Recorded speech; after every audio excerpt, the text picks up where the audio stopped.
Hello, thank you all for joining. It's about 7 o'clock. If you all don't mind, we'll just wait maybe a couple more minutes to see if other people are going to join, and then we'll get started. We do appreciate your patience.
Maybe give it another minute and we'll get started. Sounds good, Samina.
Okay, let's do the 5-minute rule. It's 7:05, so we'll go ahead and get started, and I will go ahead and admit people as they come in. I'm going to begin with the word Assalamu alaikum. It's the Muslim greeting of peace, and peace is what we are all hoping and praying for, and it's how we hope to begin our session today.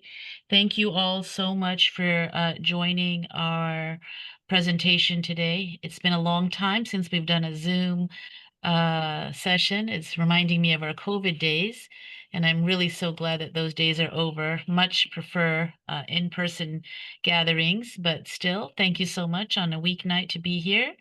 Um, I'm going to go ahead and give some basic housekeeping about tonight's presentation. First of all, it is being recorded for internal purposes so that we can go back and look at it and see what worked, what didn't work. And on that note, your feedback, especially after the session is over, is invaluable to us because this is a beginning of a new project enterprise for Shakila and I, and we really hope to refine and improve things as we go. Um, we will go through the presentation at a pace that's not too rushed, but we do ask that you gather your questions, either post them in the chat, or keep them for the chat at the end, and then we'll do our best to answer them as best as we can. Um, we have set the setting to turn the participants' cameras and audios off. Not that we don't want to see you all, it's just so that we don't get distracted. And like I said in the chat, it's wonderful to see so many friendly names who've joined us today. Most of the names I recognize, there's a few names here and there known as Galaxy or Android or this and that. If you're able to, please go ahead and put your name in just so we know who you are. And with that note, I'm going to go ahead and introduce who I am. My name is Samina Sohail. I was born and raised in Orlando, Florida.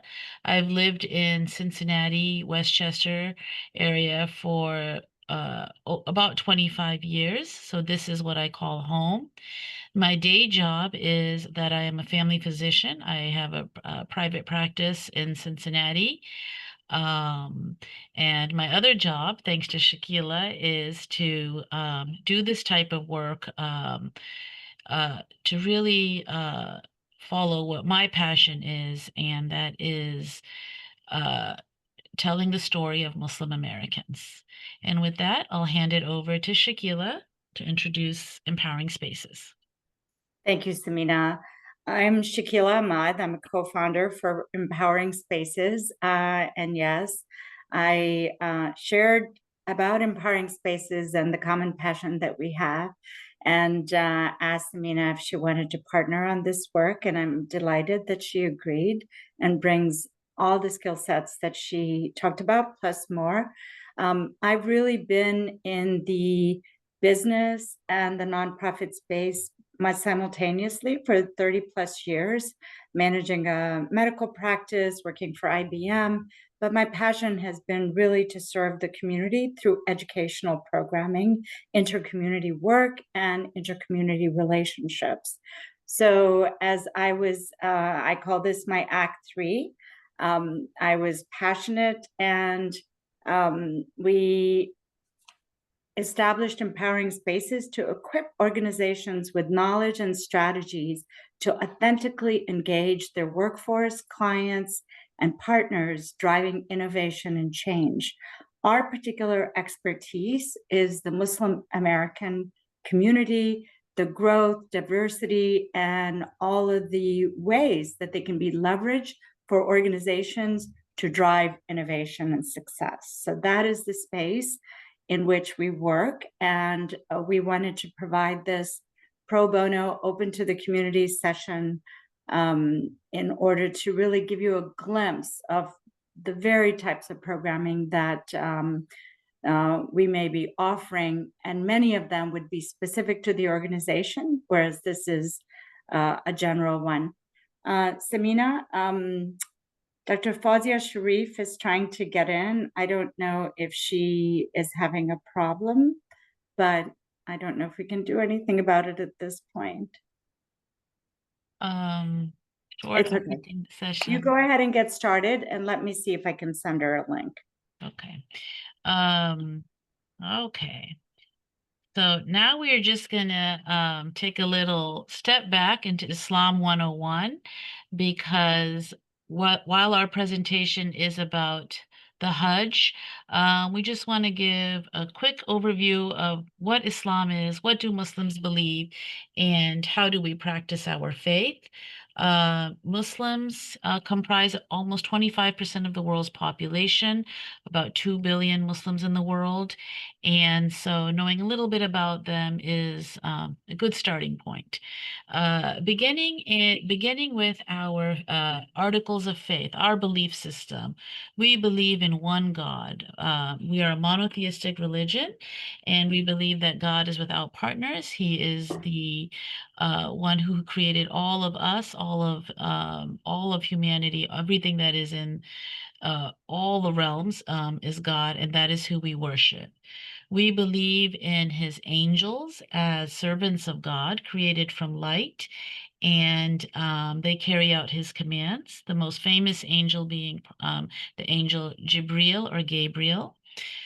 We believe in a long lineage of prophets who brought the message of monotheism to humanity in different times across the centuries.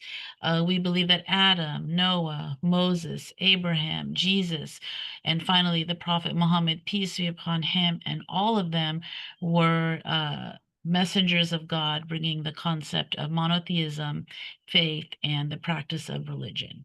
We believe in divine books that were revealed to different messengers. Some of these include the Torah, the Psalms, the Gospel, and finally, the Holy Quran, which is our divine book. We also believe in the day of judgment. We believe a day will come at the end of time when all of humanity will be gathered in front of God, from Prophet Adam all the way to the last person living on earth.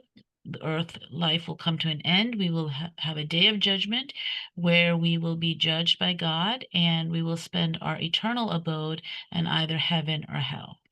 There's also a concept of predestination, whereby we believe that not even a leaf falls from a tree except that it was God's divine will.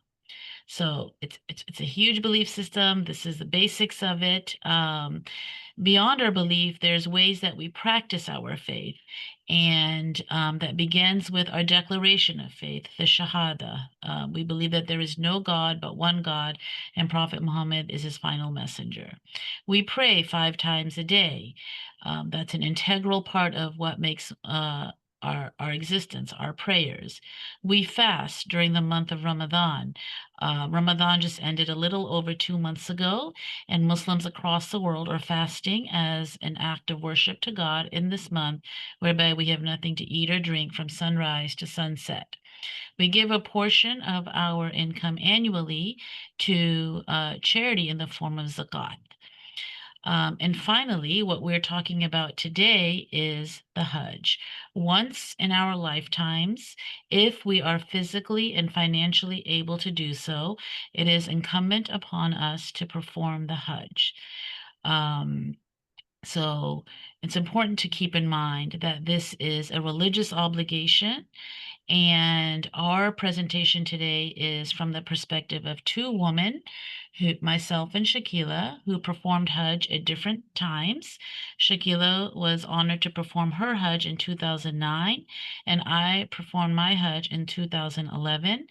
And we are here to explain what that Hajj journey was like, and also get into the concept of how it fits into the Muslim American narrative, your colleagues, your neighbors, and what it means to them.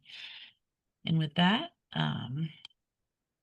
Shakila's going to take it from here. Thank you, Samina, for the 101. And we thought it was important to put it in the context of the religion of Islam and the belief system, and then the kind of the practices that are required within that belief system. Hajj, Hajj is a story. It's my and Samina's story that we're going to share with you, but it's a bit much bigger and more profound story. It's a story of Prophet Ibrahim, his wife Hajar, and their son Ishmael. And so you may know him as Abraham or Hagar, roughly 4,000 years ago. And from him originated this remarkable journey of a lifetime that we both completed, one in 2009, one in 2011. And then it was further reintroduced by Prophet Muhammad, who lived about 1400 years ago. And so, though the tradition and the basis go back to Prophet Abraham, we follow the example of Prophet Muhammad, as that's the latest example that we have. You know, the pilgrimage is really important, and it's important to understand that Muslims are not the only ones that embark upon a spiritual journey such as Hajj.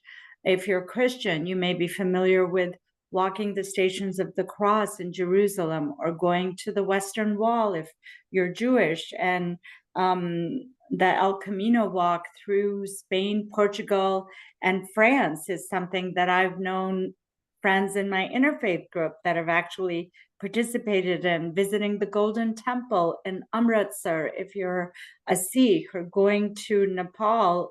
Lumbini is something that the Buddhists do as a birthplace for Buddha, and remembering that the Jains in Gujarat, India. So there are many. The Baha'i faith have a shrine in Haifa, Israel, that people take a pilgrimage to. So it is something that just about everyone, and in your workplace, in your academic institutions, would be able to relate to. And or some people just go for spiritual journeys. So it's important to understand that even though we're focusing specifically on our journey of a lifetime, this spiritual journey is a part of many, many lives that you interact with.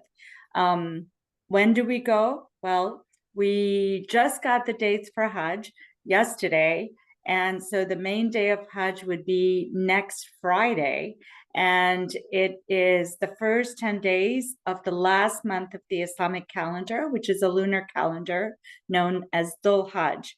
And the end of the Hajj, or the end of the main day of Hajj, is marked by second of the two holidays celebrated by 1.9 billion Muslims across the globe, very diverse throughout the world. And that is called Eid al-Adha, or the Feast of Sacrifice, a story of God's command of Abraham to sacrifice his firstborn son. And we all agree that firstborn was Ishmael. And even though the story may vary slightly about his brother Isaac in the Christian tradition, it is Ishmael who was the firstborn, and that is who we refer to in terms of the story and the examples that we follow. Over 2 million people, sometimes up to 4 or 5 million people, embark upon this journey every year and come from all over the globe to the Arabian Peninsula, to specifically Mecca, where the Grand Mosque, the Kaaba, the house of God to worship one God and one God alone, established by Prophet Abraham. And so it's an immense group of people, and no people look the same or no people behave the same, but yet they're all there for the same purpose.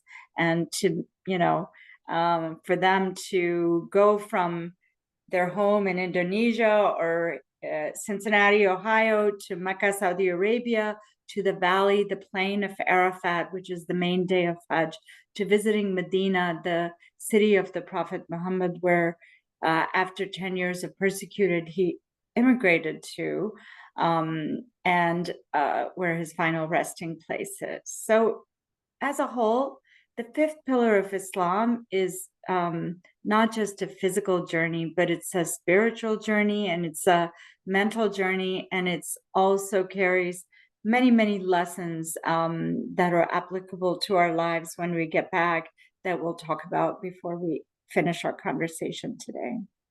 I want Samina. to add that these 10 days are considered the most blessed and spiritual days for Muslims, even those who are not on Hajj. So what we believe is the last 10 nights of Ramadan are the most spiritual for Muslims in Islam, and these 10 days of Dhul Hijjah up until the Eid al-Adha are the most religious days for us. These are days that are spent in remembrance of God, extra prayers, extra giving of charity. Many people choose to fast several of the days of these 10 days, and many people fast the day of Arafat as a connection to the Hajj and confirmation of just how precious these days are for us. So, going to shift gears a little bit and talk about the preparation for Hajj. Um, we've always grown up knowing Hajj is one of those pillars of Islam. Yeah, we're going to do it one day in our life. Oftentimes, at least in my case, you need a little nudge or push from somebody to do that. So in my case, it was my mother. Um, Probably since the day I got married, that was her thing. Make sure you go on Hajj when you're young. Go on Hajj, go on Hajj. And it's not that you can just go online, Google Hajj tickets, find a plane and ticket and just go like that. It's definitely not that easy. It truly is what is known as a divine invitation from God. You can only go on Hajj if God wills it for you, and in His timing, not our timing. And just to give you an example, I was married in 1998. By 2006, uh, we were serious about going on Hajj. 2006, we made the intention. I got pregnant. 2007, my son was too young. I was nursing, not going to happen. 2008, we're ready to go. He's weaned, two boys. My parents ready to take care of the kids. I slip on ice, break my knee in half. Not going to happen. 2009, I'm pregnant again. Not going to happen. 2010, baby's too young. Not going to happen. 2011, that's the year we decided we're going to make it happen. We're going to go on Hajj. Parents made the plan to be here. And my husband kind of made this running joke. I'm not going to cut my hair until I go on Hajj. I think he just didn't feel like dealing with haircuts. But here's a picture of just how long his hair had gotten before we actually left for Hajj. Um, there's nothing religious about it. It's just a running joke in our family that he grew his hair until he went on Hajj, and he became known as the uncle with the ponytail. There was a little twist in that. Just a few months before we left, I was pregnant again. That's why if you look at this picture, my belly is a little bit bigger than it should be. But that's okay. It was my second trimester, which is usually a good time for me. And so I was able to go. Um, and then just going on Hajj involves a lot of logistics. You know, you need to take the time off, making sure your workplace allows that. In my case, I'm a physician. I had to arrange for coverage for somebody to see my patients in my office for the 2 weeks I was gone.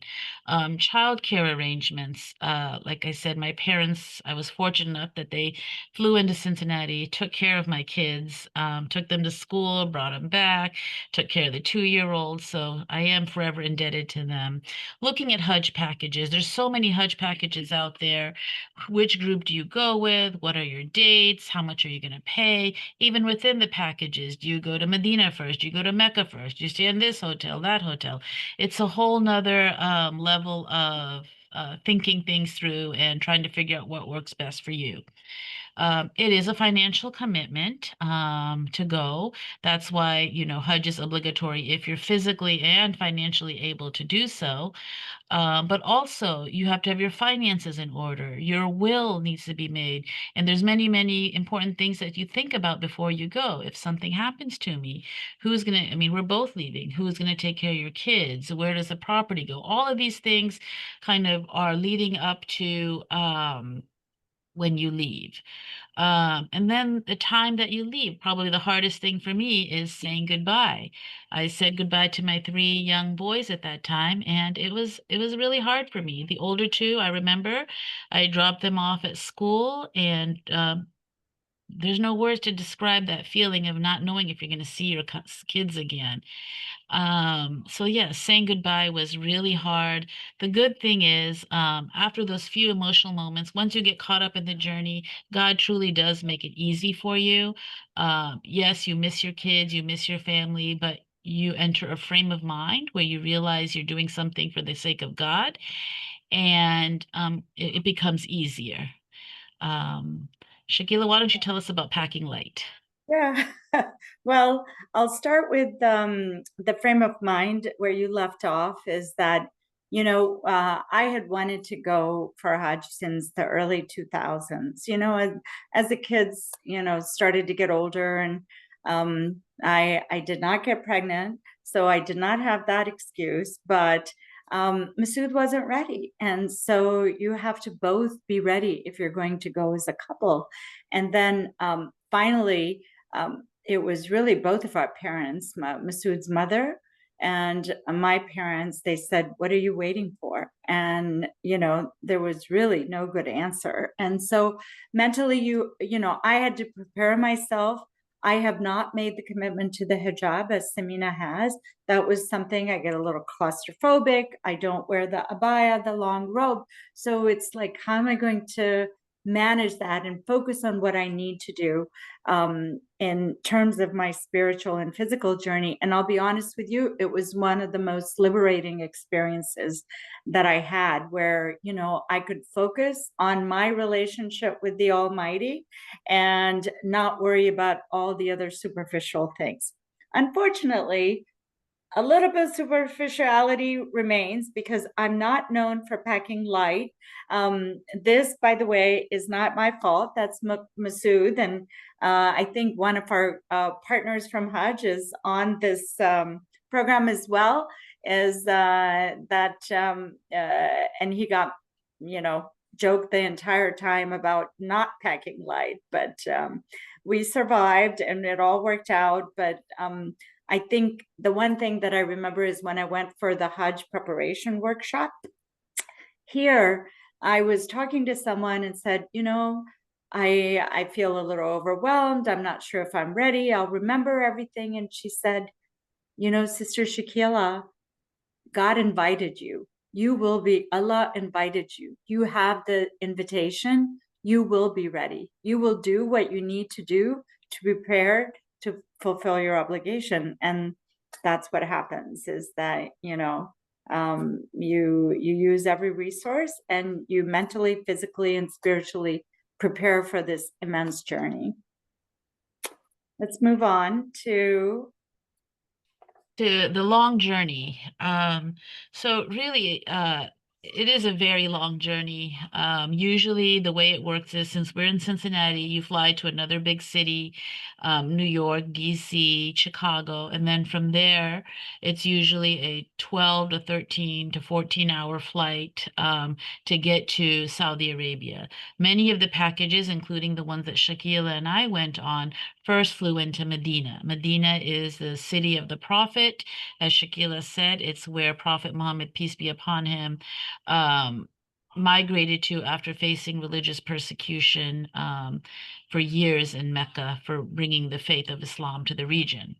So it's a long journey. What makes it better is the companions that you go with.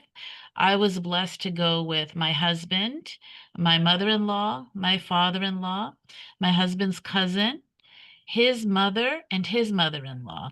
So we were quite a unique group. It was three elderly women and a pregnant woman, and we got respect wherever we went, whether it was people giving us seats on the bus, giving us a better place in the Minna tent, but really it worked to our advantage. And the people that you go on Hajj with are people that you have the spiritual connection with always. Whenever you see them, you remember this is the person I went on Hajj with. This is the person that I fulfilled my spiritual journey with. And it's just a special connection, not just the people in my immediate group, but there are family members that I mean, there were friends in our community that also went on Hajj the same time as us, and we call each other our Hajj buddies because we shared the experience together. Shakila also went with a group of friends, as you can see here, many of which whom I also call friends, and it's truly a wonderful journey to go on, and arriving in Masjid al-Nabawi, the Prophet's Mosque, saying your prayers there. It's a city of peace. You really, once you get there, you never want to leave just because of how much beauty and peace there is. And every prayer in that mosque is better than 1,000 prayers in any other mosque besides the Masjid al-Haram. So you really do put your heart and soul into those prayers. Shakila, you want to tell us anything more about reaching Medina? No, it's far more beautiful than you can imagine. You know, the pictures just don't do it justice. And the companions are much more meaningful than you ever also imagined. You rely on them, you support each other, and then you help whoever that you can. And so not only do you not quarrel with yourselves amongst yourselves, you're supposed to help other people and you're not supposed to complain. And so my dear husband, who's a very, very pleasant person.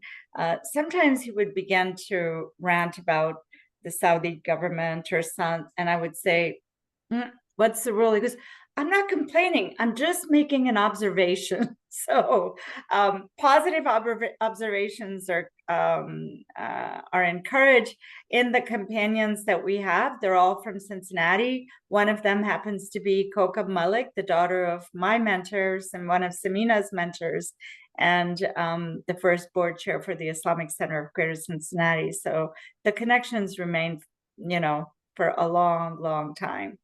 Let's move on to talk a little bit about the Medina. The mosque itself is just incredibly beautiful.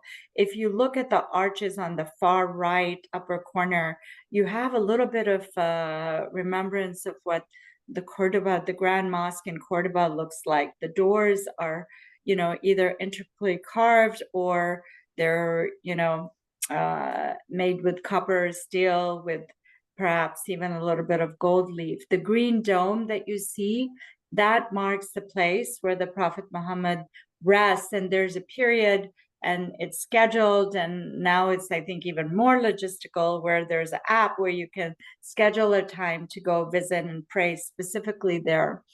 The two of the things I want to share that I thought was just remarkable in this city that has been here for over, 2,000 years is that it's hot. It's a desert and it's really, really hot. And we were lucky to go in November, but it was still quite warm during the day. So on the right lower screen, you see these umbrellas that are opening up and they basically go from a closed pillar of light to this open umbrella, which completely shades the courtyard. So people can pray not just in the mosque, which can, accommodate thousands and thousands, but in the courtyard as well, and not have to deal with the heat and the sun during the mid part of the day. One of the most memorable moments for me was you go there early, you go pre-dawn for your night, tahajjud as they call it, prayer. You stay for the Fajr morning prayer, and then you stay and just read Quran and such before you pray and go back and then have a great breakfast and then nap until the midday prayer. But I was sitting there reading, and I heard this beautiful melodious voice, almost like a bird singing. And I looked over. There's this tiny little Indonesian young woman, a lot of whom go for Hajj before they get married, and she was reciting the Quran in the most beautiful voice that I had heard. And while I was listening to her and in awe of her, all of a sudden, as you can see, the ceiling opened up. So the carved wood ceiling slides and light comes in and that morning fresh air comes in. And it was just an immense experience of appreciation, gratitude, and beauty all combined together. it's sort of like God said, "Let there be light," and there was light. So I will never forget that moment and a couple of others. So let's go on to the next slide. Very quickly, you see Masood and I standing underneath the umbrellas that are completely open now. How in the world it got to be empty at that point, I have no idea, because there were people there all the time. So this is a rare sight for us to have. One of the things that we find, and the picture on the right accentuates the beautiful columns that again reminded me so much of Cordoba, and but even more beautiful. The picture on the left, Hajj is full of surprises. Your journey of a lifetime is full of surprises, and that I expected to go to a desert, basically.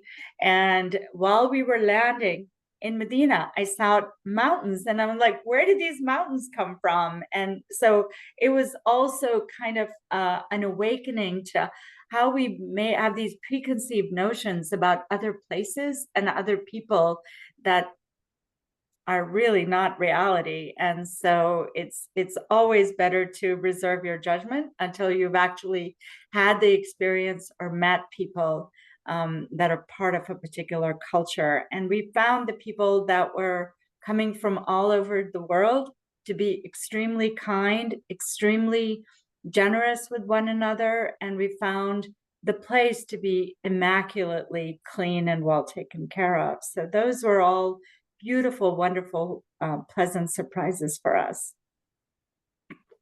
Samina? Okay. So after you've spent some very peaceful days in Medina, just soaking in the blessings of the Prophet and all the historical and spiritual sites in Medina, um, your journey kind of pivots. Now the calm, peaceful time is over and the hustle and bustle begins.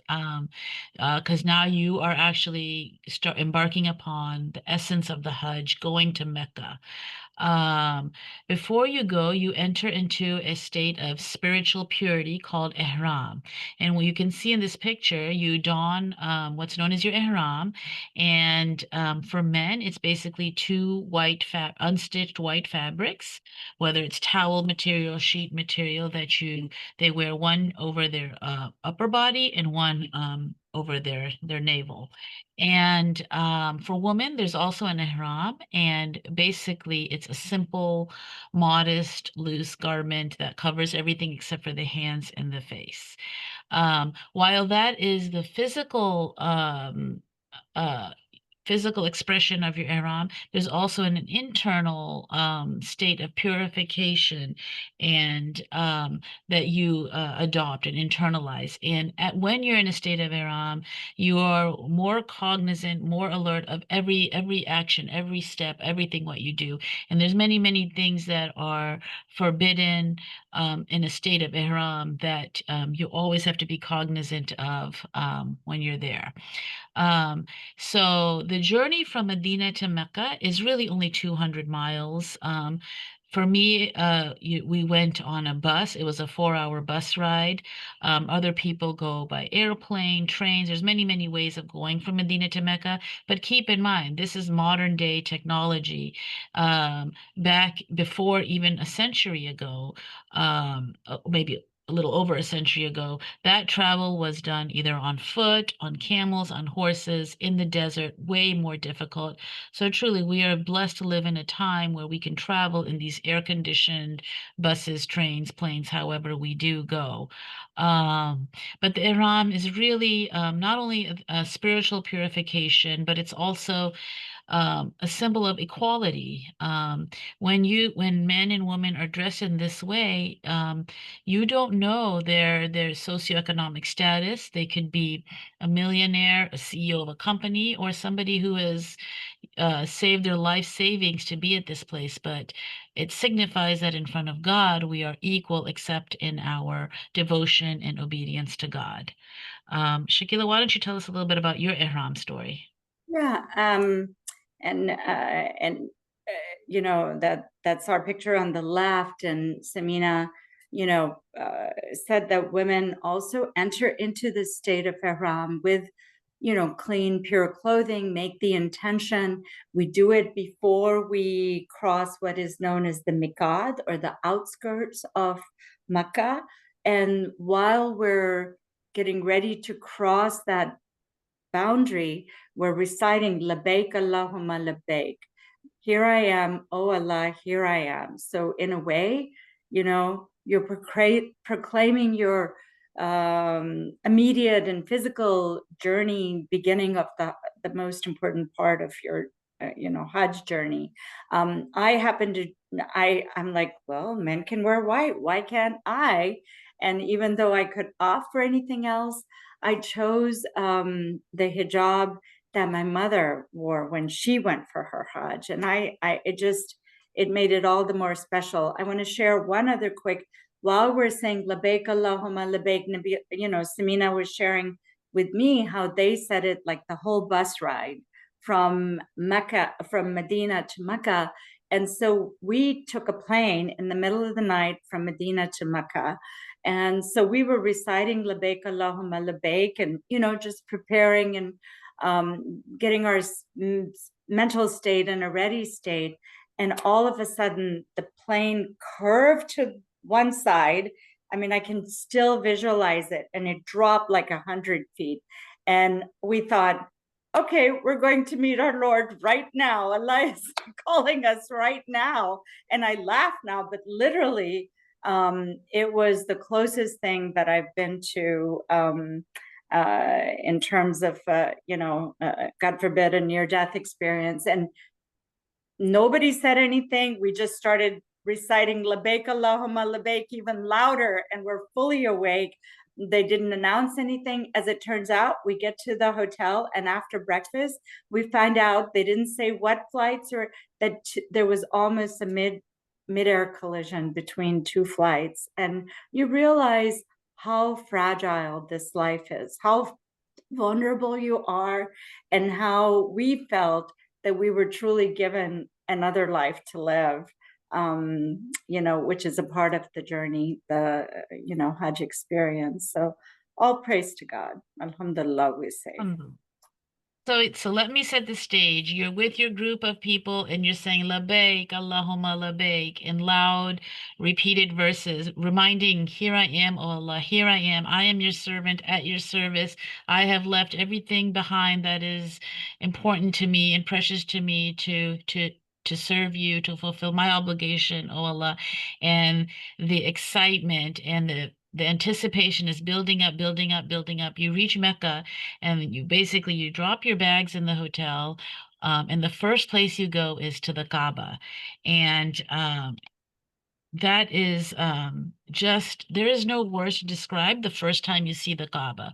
Whether, in my case, I had been to Umrah, which is the smaller pilgrimage, earlier in my life as a teenager and in my early married life, but every time you see the Kaaba for the first time, it fills you with awe, brings humbles you, brings tears to the eyes. It's such a spiritual event just to see the Kaaba, and it's just moments of where there's no other word to describe the emotion except overwhelming. Um, the Kaaba is the first house that we believe, first house of God, which we, as Shakila mentioned, believe was built by Prophet Abraham over 4,000 years ago. And not only is the Hajj a spiritual journey, it is a journey through the footsteps of our ancestors, whether it's Prophet Abraham, later on Prophet Muhammad, peace be upon him and all of the prophets. And what that encompasses is certain rituals. We go around the Kaaba 7 times, just like our fathers Abraham and Prophet Muhammad, peace be upon him, and did. And during that time, we are making supplications and prayers, and we are stopping at the footsteps of Prophet Abraham and doing two rakats of prayer, and all the while you are re not only revisiting the historical meaning behind the Umrah, but also saying your prayers, saying what your heart's desires, and doing the Umrah. After that, then you go to a place, you do what's known as Sa'i, and that commemorates the desperate journey of Abraham's wife Hajar when she was left alone in the desert with her son by God's command. And she's in a desert. She has a young baby, and the story is that she desperately ran from two mountains, Safa and Marwa, back and forth 7 times. She knew God would take care of her, but she also knew that she had to put in her effort, and her effort was going back and forth. And at the end of the seventh round, passing, water gushed forth at the foot of baby Ismail. This water is known as Zamzam. It's a spring that was emerged in the middle of a desert. It's a miracle from God. It's a very blessed water, and it is still here to this day, 4,000 years later. It when we all go on Umrah, we after we do Safa Marwa, there's coolers everywhere filled with Zamzam water where you can drink it and remember that blessing upon God and remind ourselves that God's mercy is infinite. We rely upon Him, but we also put in our effort. Um, and so that is really after that, then you do the Umrah. There's a few other little steps, clipping the hair, things of that sort. But really, it's a submission to God. Shakila, do you want to add anything else about Umrah? Yeah, the picture on the right, as you Mhm. see, the Kaaba is in the middle of the Grand Mosque, or known as the Haram. It's multiple levels. I think there's 4 levels, and so I mean, if you look at all the levels and everywhere people can be, it's like a million people just, they're all doing the same thing at the same time.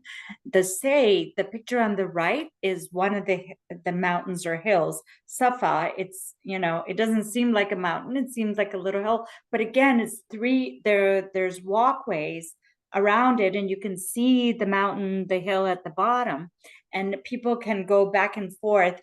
And I particularly was also enamored by the fact the story of Hajar is just so powerful, and the role of the mother in Islam is so meaningful.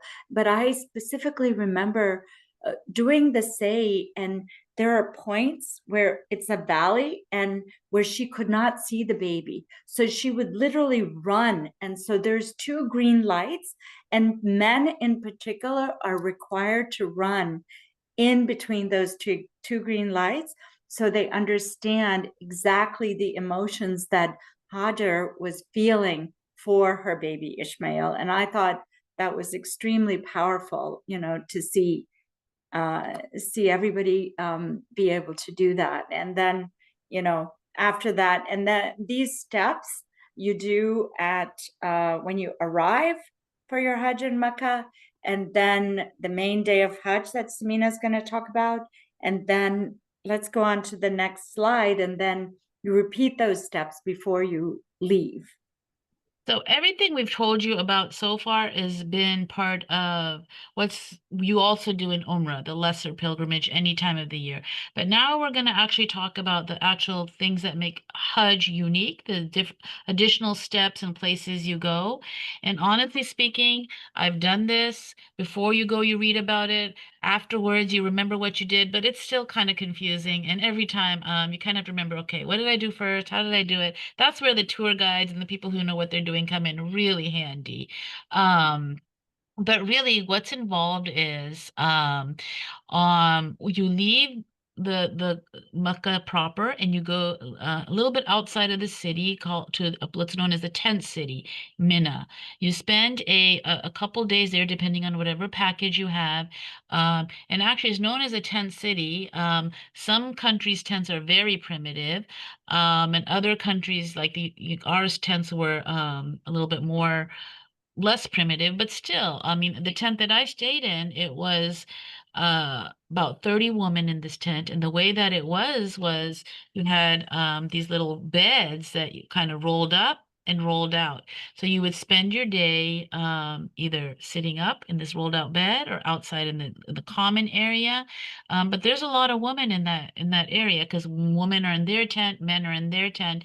Um, and it's a time of spiritual gathering, getting ready for Arafat, prayers, remembrance. But it's not the easiest part of your journey. You're not in your five-star hotel or four-star hotel at that time.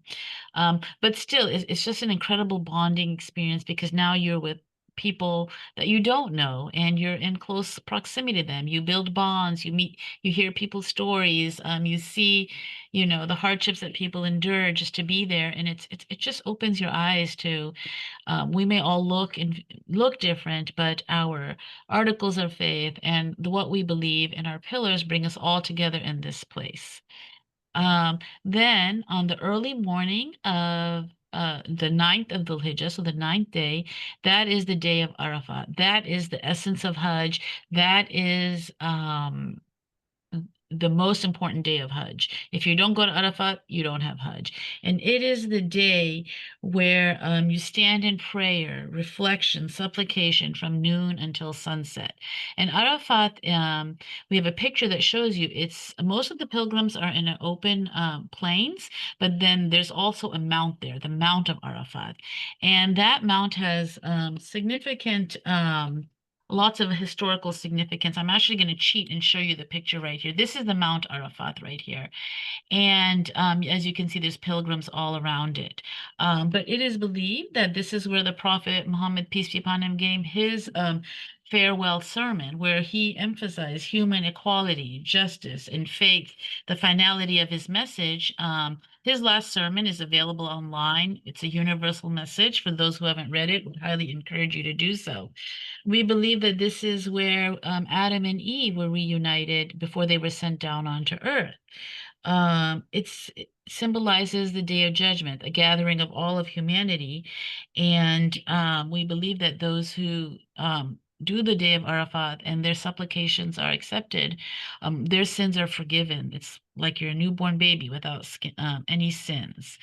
So after you spend the day in Arafat, in the evening you go to Muzdalifah. Muzdalifah is a sacred gathering. It's an open air where you sleep on the ground with 3 million other pilgrims in the evening. It symbolizes humility, unity, and all of that. Um, Even though I was pregnant, I slept on the ground and I was able to sleep really peacefully. Arafat is exhausting, so being able to do that was actually a little bit of a treat. Um, then in the morning, you return back to Mina and you spend a few more days in the tent city. While you're there, you go to the Jamarat, which we can explain shortly. And then after you spend a few days in Mana, you go back, you do your farewell Umrah, one more Umrah, like what you thawaf, what like you did when you first got to Mecca, and that's it. Your journey of Hajj is over. Shakila, why don't you tell us a little bit about these pictures and go? Yeah, so if you look, the picture on the top, it's Masood, Dr. Izhar, and our good friend Server Sharif. They were our companions from here in Cincinnati, and behind them. So we were in the plain, but there's so many people, not everybody can be on the mountains. So the Mount Arafat is actually behind them. And I insisted that we go out so we could see what it was like instead of being in our, little air conditioned, comfortable tent. And it was really a powerful experience to be able to go out there. On the bottom, as Samina said, the day of Arafat is exhausting. You're standing, you're praying, you're overcome with emotion. It turns out Masood wasn't feeling that well that day, but nonetheless, you do everything that you need to, and then at sunset you go to Mazalfa, and I will tell you, I wasn't pregnant, but I had the best 4 hours of sleep that I had the whole time during Hajj because you're so relieved and you're so grateful, and that a little mat and a thin sleeping bag is good enough. And so that's us with our again compatriots from Cincinnati that were there as well. And one of the beautiful things is that each package is different. And I think we from America are the most blessed and have the most amenities when we go for the packages that I'm familiar with that we take. And so we had a lot of extra food. So we gathered up the extra food and we went to the other camps that were nearby in order to offer them the food so it wouldn't be wasted. And they were very grateful. And it was wonderful seeing, people from Africa and people from Indonesia and other places that we're not even familiar with. So that, as a whole, the whole Hajj is such a powerful experience of the universality of humankind, and you're reminded of it every step. So let's move on. Samina, I'll cover this quickly, is that you have literally, when she said tent city, she meant tent city because it's an open plain, and in order to accommodate 3 million people, that's what you do. You put up tents, and they do a really incredible job. The picture on the bottom is the plain of Mazalfa that you go to after you've been to Arafat, which is the main day of Hajj. One of the significant things that you do that is required as a part of Hajj when you come back from Arafat, the main day in Mazalfa, is stoning of the devil.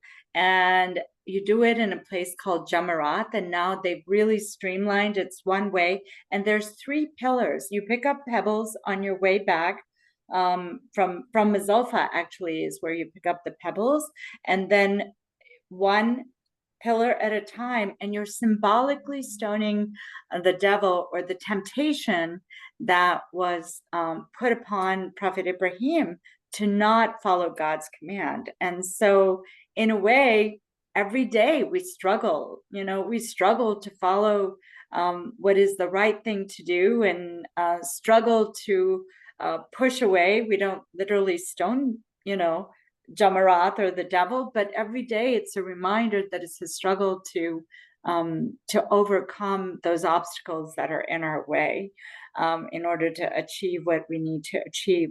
The bottom picture is the picture of the cave Hira, and Hira is on the outskirts of Mecca, and the Prophet would climb up in order to contemplate, to meditate, to reflect, and that is the place in which the very first revelations of the Holy Quran came down to the Prophet Muhammad through the angel Gabriel or Jibreel. That's angel of message, who brought the message of the coming of the baby Jesus to the Virgin Mary. So it's something that is familiar to the other faith traditions, but from a different light. And so Ikra, read in the name of thy Lord, were the first words that were revealed to Prophet Muhammad in the cave of Hira. So that I have not been there. Samina, I think, climbed up to the cave when she went with her kids. My son and daughter-in-law were there in December for an Umrah, and they did with my sister-in-law at that time as well. And really, after this, you do the final pilgrimage, the Umrah that we talked about, and Hajj is over. You have completed your Hajj with the hope and prayers that it's been accepted and a yearning to return. You know, I've been back to the region to do Umrah, the lesser pilgrimage, twice since then. Once, both times once with my immediate family and once with extended family. And each time you go, you come back even more enriched and more grateful for all that you have. But it's a long journey. It's not always straightforward. It's confusing. What do I do next? How does this happen? But God and people around you guide you through it, and it's something that you truly do remember forever, with lessons that last a lifetime. Yeah, it's like it happened yesterday. While I share the story, I share the journey, it was like it's yesterday. So, Samina, oh, wait. So let me start. There's a lot of lessons to be learned, and they're applicable to our lives. Okay, first, joy and gratitude for being able to fulfill this incredible obligation, and to be able to do it comfortably, is a blessing that we feel we have that a lot of people don't have. We saw people sleeping on the street. We saw people who are much older and having difficulty. We saw people who were injured. And you try to help everyone that you can, but you can never forget your gratitude. Witnessing the tremendous diversity of all of humanity, literally it's in front of your eyes every step of the way, and it's very powerful. Um, you learn a lot of patience, you learn a lot of resilience, humility, the insignificance of you as one human in this whole wealth of people, and God's grace with everything. And the sacrifices that you need to make, the sacrifices Samina had to make in terms of leaving her very young children. Mine were a little older, but I had to have a conversation with my eldest, Hannah, that, this is a journey and you have to be responsible and take care of your brothers. Help, in every way that you can. So our obedience to Allah, to God, is, you know, a part of the journey every step of the way. And you leave with that gratitude, with that humility, and lifelong connections with people that, you, in my case, may have known, but then a lot of people that we just met on our paths during the Hajj. Okay. And then it's the coming home. It's such a good feeling just to, everything you've been through, but it's really nice to come home. It's a time of fresh beginnings. You believe that your sins have been forgiven. That's why Shakila has that beautiful glow in that picture. For me, it was just so exciting to see my kids again, just being reunited with them, hugging them, kissing them, being so thankful that I have a family that I can come back to. The honor that you are given by community members. You have Hajj parties. I remember after I came back for Hajj, I did not cook dinner for many, many weekends because there were so many people honoring me doing the Hajj, and that was really nice. Um, and then, of course, you see the embodiment of your prayers answered. I went on Hajj in October, and in February, I delivered my baby girl after my three boys, a daughter that I always wanted. And I always think of her as my Hajj baby. She's the embodiment of my prayers. So, Beautiful. really, coming home, you have a renewed connection to God, to His creation. You have a renewed commitment to good character. You really try to, tell less white lies, to do less backbiting, less wasting of your time. These are the aspirations that we come back with. And finally, putting more focus in our prayers, in our supplications, in our acts of worship. And at the end of the day, always having a yearning to return again and again. So. So, creating empowering spaces as we wind up the formal part of the presentation and open it up to questions, is that um, these are experiences that impact people's lives in their community and in their workspace. So some of it may be as simple as being able to schedule the time. And so it's not that it can be taken at any time of the year. It's a particular time of the year, and a minimum is like 10 days. And most people, we took like 11 days. We were in a private practice, and so there's only so much time you can be away. But so a lot of people definitely like to and would, go for a little bit longer. So it requires planning. The emotional impact that you have in terms of your family who's not traveling with you. Not everyone can go at the same time, and making sure that, especially if you have children, you have elderly parent, that you have, caregivers for them. Being understanding of the diversity of people that are there, is not everybody does everything exactly the way that you do. And so, it's important to also bring that back.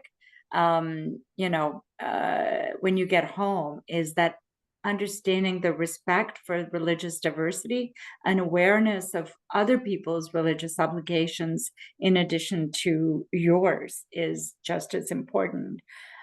When you come back for workplace or colleagues or neighbors, you can wish them well when on their way, and then you can recognize and honor them by with a greeting of called Hajj Mubarak, happy, blessed Hajj.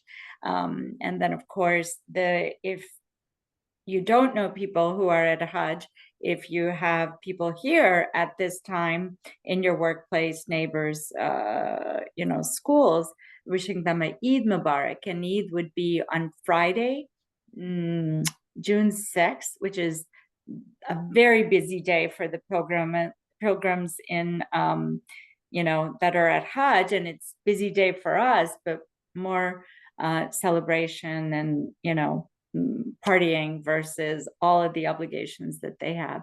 I just want to share this picture in particular, as Masood's mother was one of the impetus or motivation for going for Hajj.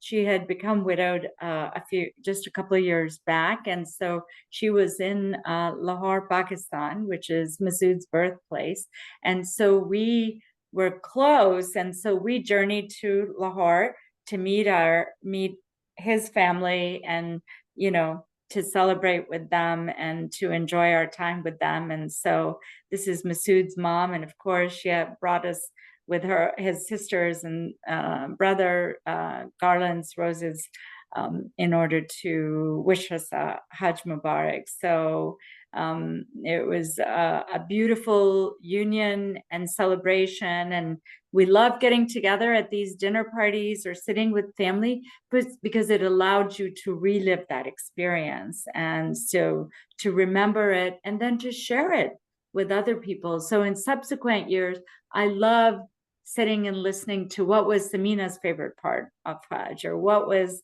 Fauzia's favorite part of Hajj, and what experiences do they remember the most. So those are things for those who are interested that people are usually very happy to share.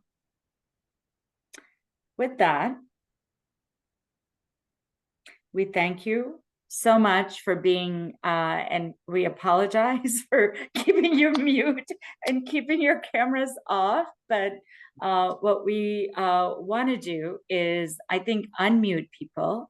And if we have any questions in the chat, what we'll do is we'll answer those first, maybe, Samina, and then we'll see if people from the participants have any questions.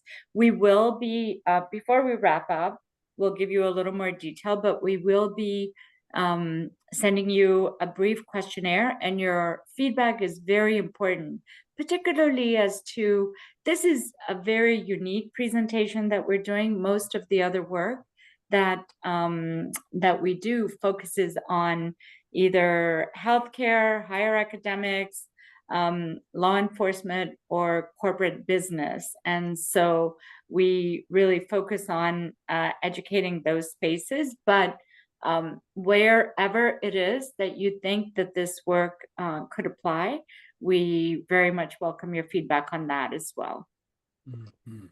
And any other questions, please do check out our website, see how it can be applicable to your organization, or just how you can leverage empowering spaces for whatever you're doing. I don't see any questions in the chat, so we don't have that many people that we can go ahead and open it up. You can turn your video on, you can turn your voice on. If you have any questions, any feedback, we'd love to hear it. Okay. I see Chip is unmuted, and Fazia is unmuted, and perhaps Don Spencer. So Chip, do you have a question? Sure. No, I don't. This was wonderful. I Thank think it was the detail and the fact that this was a personal experience that you shared. I think really enhanced the meaning and relevance of this. I thought it was, I knew precious little, frankly, about Hajj or Hajj. I'm still You're mispronouncing saying it right. You're good. and but I learned a great deal, and just how multifaceted that experience is. And it's Yeah. metaphysical, it's physical, it's spiritual, and and all the different venues you had. So it's a lot more elaborate experience involved than I had initially thought. And I just want to thank you too for sharing that with me. It meant a lot. Thank you, Our Chip. It's pleasure. always nice to hear from you. Always wonderful to see you. Claudia, do you have a question? I don't have a question. I Okay. do have a comment though. It's kind of it's not off topic, but as a Baha'i, we're told that when a manifestation comes into the world, that God infuses humanity with this potency and there are great advancements in science and so forth. And I just want to say I'm always so impressed and in awe of the architecture because I love architecture, and the umbrella shades that you showed are they're so gorgeous, and then the inside of the mosques, just what little bit we've had an opportunity to see, they're exquisite. The artwork is just it's mesmerizing, and Mm, it's difficult to fathom the creativity of humanity. When you see that, you see that it's a God-given talent, God-given. gift. Absolutely. Thank you. Thank you for sharing that. I couldn't agree with you more. It's it gives you every moment when you're even sitting alone to appreciate and to be thankful. So um other anyone else have a question, comment, anything you would like to? So this is Nancy. I would like to ask the question of, once I envisioned this beautiful journey that you all were on, and then you come back to the States, and I'm thinking, I deal a lot with the human resource professional. So someone goes through that experience, and then, a couple of days later, they're back at work. Mhm. And the transition, can you describe kind of how hard or difficult it is to kind of acclimate yourself back to US customs? Tamina, you wanna talk about that? Did you have any Yeah. time off before you had to start seeing patients? Well, first of all, just the jet lag, right? Because there's like, I think like 8 or 9 hour time difference. So just getting used to your days and nights anytime you travel is a challenge. Um, and yes, being back at work, being around, the people, your patients, your staff, and a part of you kind of wants to like, just scream and yell and say, why are you asking me about something so trivial, like, which lab paper should I order, when I just went on a spiritual journey and my life is so much more bigger than these trivial things. But with time, you kind of come back off that spiritual high and realize that you do have to settle back into reality. And when you do that, when that's where you keep those aspirations. When I speak with integrity, patience, kindness, empathy. Um, we all have our personalities and we all have our things that we need to improve upon. And part of the introspection of Hajj, and I would say any spiritual journey to any faith, is identifying those things in yourself and then coming back and empowering that spiritual high to really transform who you are. And it's always a work in progress to do that. It is. And Nancy, for me, I felt like one of and maybe in the back of my mind, I maybe knew that, but I felt that this journey and all of those lessons learned, at least for some period of time, made me a better person. It made me more conscious of other people and their needs and being connected through being connected to God through the people that I was surrounded with. And so I just felt like, and when I prayed, I'm known for rushing my prayers, because I kind of rush everything. But I would just take my time and, really immerse myself. So for me, and maybe, I had more flexibility with my schedule versus, Samina, who had to back start seeing patients right away, where I work more independently. And, but I felt it really enhanced my ability to be able to deal with different people. Thank you. Very, very appreciate the exposure to this. It's something that I've never, had an opportunity to learn about. So it's wonderful. Well, thank you. Thank you for taking the time, and thank you to the Northern Kentucky Chamber for all that they do to really elevate people's understanding. We really appreciate it. Anybody else have any questions or comments? Fausia, John, why don't you, John Spencer, I see. Number one, I'm sorry that I had to go out of town when this was originally planned, so I was late. I obviously missed a lot. Do you, the two of you, do things like this all the time, or sometimes? And how would someone who missed this but wanted to know more and wanted to engage more deeply go about that? We, in terms of our work under the Empowering Spaces umbrella, is just getting started. So from time to time, we will do community educational forums. A lot of our work is is meant to be more consulting and empowering organizations. But I think what we can do is we can start an email list of. We had actually one Are You Ready for Ramadan session in collaboration with Miami University's Interfaith Center. And then we're doing this program. So, we will be doing them from time to time. We will make sure that you are on our list. And then if you have either a workplace or an organization, we encourage you to look at our website. If there are places that we can come in to do an in-person program, we much prefer to do in person. I think this has worked out well, and we need to continue to offer this. But those are 2-3 different ways. We'll keep you on our email list and inform you as we come out. We have a LinkedIn page, and we will be populating that more. And then, of course, our website is also a way to know what are the various things that we're offering to the community.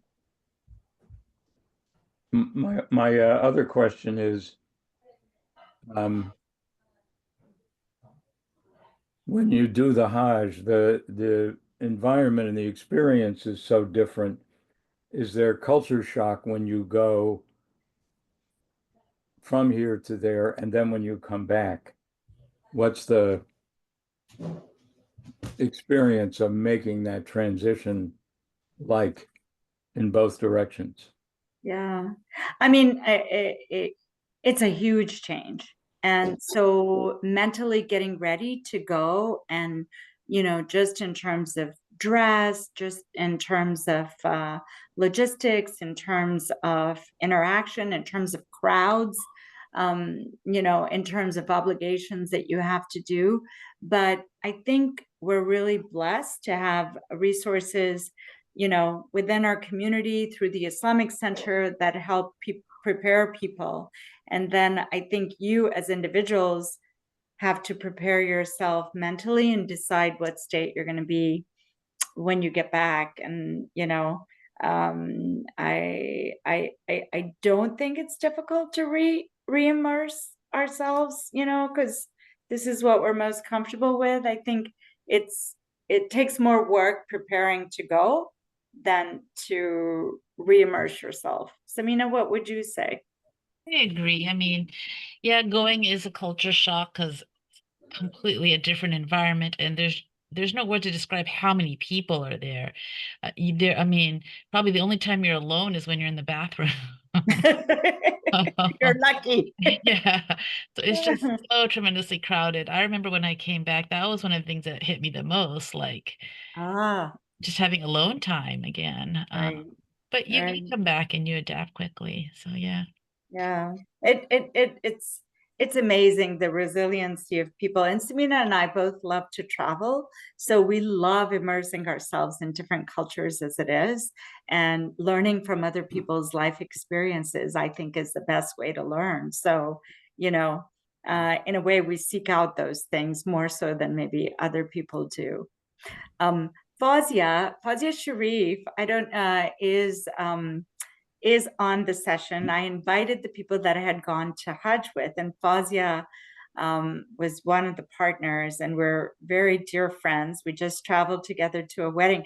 Fawzia, is there anything that you want to share that maybe we didn't share about your Hajj experience?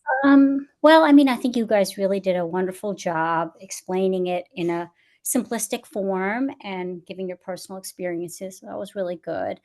Yeah, the immersion when we were talking about that, because like, when you're there, you are completely immersed in a spiritual experience. And, when I came back, like I think the next day also I had to go to work as a pediatrician. And I just like thought like, wow, like, I mean, What am I how like doing?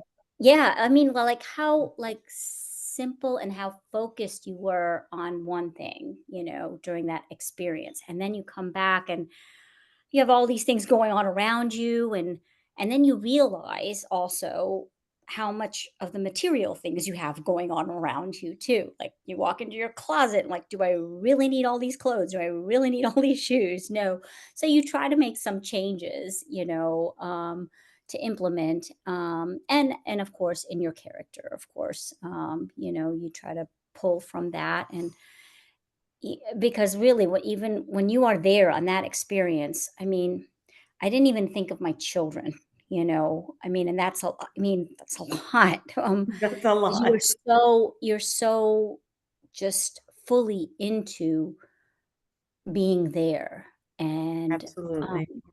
and also just like the mesmerizing, I remember like watching the WAF, which is the everybody Hmm. encircles the Kaaba. Counterclockwise, So, I circle the remember clock. watching it from my first view when I got there for the first time, and from the 4th floor and watching, and all these hundreds of thousands of people just as ants almost, just moving in a direction, and you just feel that awe of, um, how how huge this is, that all these people are there for that same purpose. And I Exactly. remember just like getting chills, just, so it was just a beautiful experience. Yeah, there's a hum to it, there's a Yeah, hum yeah, to it, and yeah. you are in a way mesmerized, and and then, but when you're doing the tawaf, the counterclockwise circles yourself, you forget about everyone around you. Mhm. That's the incredible, Yeah. unique thing about it as well. Any other questions anybody else has or want to share? Um, If if no one not, else does, I have one more. sure, go right ahead.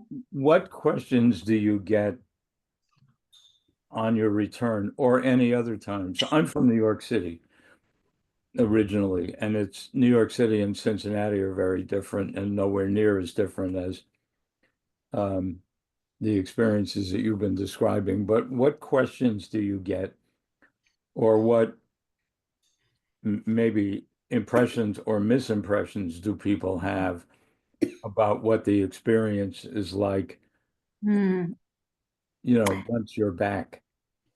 right. Um, Samina, do you want to start? And I just want to quote a couple of people, one who's actually online as well. So, I think one thing that sometimes people don't realize is while it's an incredible journey, it's not just an optional. It's really us fulfilling an obligation and an act of worship. So just cognizance of that, I think, is sometimes, even when I was growing up, I always thought Hajj was just, I don't know, it was just a theoretical thing. But when you actually go and do it and you come back and you realize, like, yes, I can, mark that off my to-do list that I've completed this task. Um, just the obligation behind it, I think sometimes it gets lost in the narrative. Mhm. yeah, I think a couple of things that come to mind is I think Minda was on the Zoom as well. And, she was like, this was a lot more than what I ever thought it was going to be. I thought you would just, just go to one place, do one thing, and then you'd be all done. So the whole process and the whole nature of the stories behind it is something that I think people, once they hear about that, they're very curious about that, and they want to learn, and they want to relate it to their faith traditions. They want to, think about, possible pilgrimages that they've got. My favorite question to ask, and what I was asked, what was your favorite part of Hajj? What was the most unique experience of Hajj? And then the last thing I would say is people, especially in the geopolitical world that we live in right now, people, the holiest site is the Kaaba in the Grand Mosque in Mecca. The second is the Prophet's Mosque in Medina. And then the third is the Dome of the Rock in Jerusalem. And so quite often people don't understand the spiritual connection of these holy places for, in my case, for Muslims or other faith traditions, and they conflate them with a lot of other politics and preconceived notions about Saudi Arabia. I mean, including my husband, about whatever, he doesn't like kingships or whatever the case is.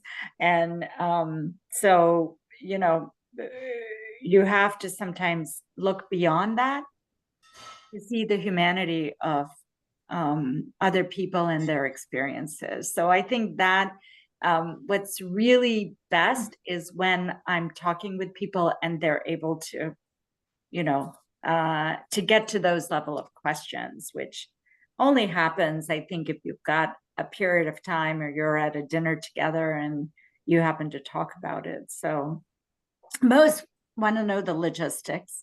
How far is it? How long did it take? What kind of people did you meet? What did you eat? Whatever the case might be. So, but the deeper conversations do happen. So, just keeping an eye on the time where we do need to wrap things up now. So again, thank you all so much for joining. Check out our website. We'll be sending out an email. We'd love to have some candid feedback, both positive and negative. The positive makes us feel good. The negative gives us something to work on. So both are just as valuable.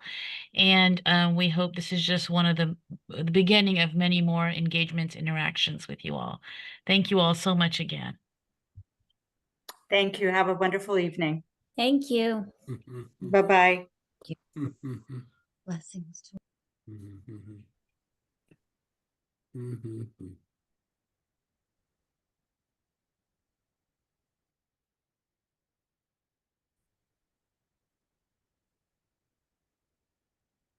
Were you able to end the meeting, Samina? That's what I'm trying to do. Just give me Okay. end. Yep. Okay.